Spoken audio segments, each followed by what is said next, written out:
Caroline, born and brought up in Fort William, and moved to Inverness 25 years ago.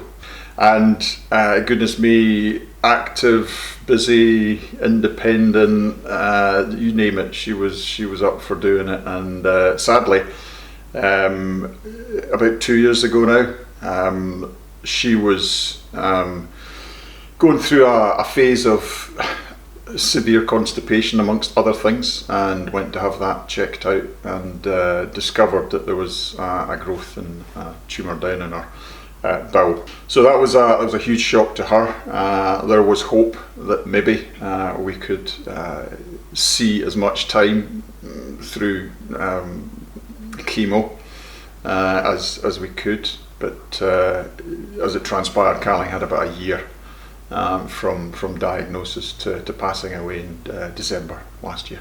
She was an incredible fighter, and at no point in any of that journey was she going to go without a fight. The idea that anybody else would have to look after her was abhorrent to her, to the point where it was actually quite difficult to talk about, end of life care, which was a conversation that, certainly with her diagnosis and the way her treatment plans were going, I certainly felt that it was a conversation we needed to have, and it took a lot of care and time to have that conversation, and to kind of say to her, look, if things do not go the way that you would like them to go, it's really important for Ken and I to know what it is you want from that last chapter of life, where you want that to be, what that looks like for you. And even at that stage, she was like, I just want to be able to look after myself as much as possible, but failing that, I really want to be at home. Nobody does fit a mould, for end of life care. Every single person is different. Their cancer journey is different.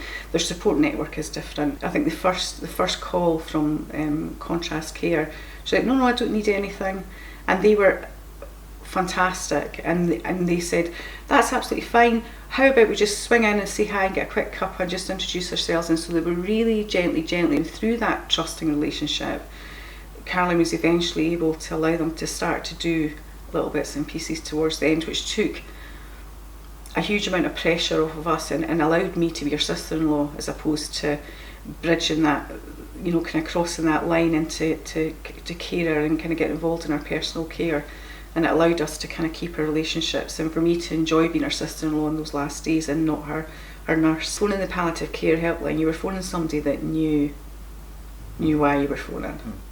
You hadn't banged your toe, you didn't have a sore head. You were phoning because it was, you were either really struggling to care for someone, or that person was really struggling. You needed help, and so there was a great empathy, I think would be probably the best word to use, and a gentleness, and asking the right questions of us in order to make sure they had what they needed to get somebody out here to give Caroline what she needed. Caroline is the third woman in my life who unfortunately has passed away with cancer.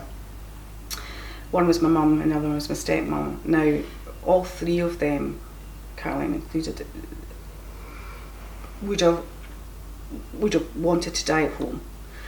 For varying reasons. My mum ended up dying in hospital, my stepmother died in the hospice, and Caroline died at home. Having experienced all three different scenarios when it comes to end of life care, for me and my journey with Caroline, and certainly for what I hoped for Ken, as he kind of nursed his sister and eventually had to say goodbye, none of them were easy. But being able to honour the wishes of someone who has quite clearly said to you in their journey through their cancer treatment, if this comes to the end, then I want to be at home. Being able to honour that and being supported to deliver that for her, I think has given us a healthier grieving process than I had with my mum and with my stepmom, because we couldn't change anything, we couldn't heal her, we couldn't keep her alive.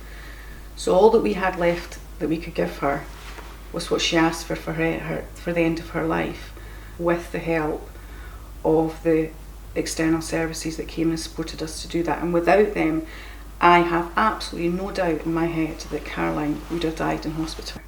Me personally, why I think that the service is important is one, it's given the immediate family peace of mind to know that there is professional backup that is doesn't come with a standard package, if that makes sense, but is coming very bespoke to what is through that door. It's not somebody else's door, it's the fact you've got an independent lady there that is almost saying, I don't need this, but they don't go away and say, well, in that case then we can't offer you it.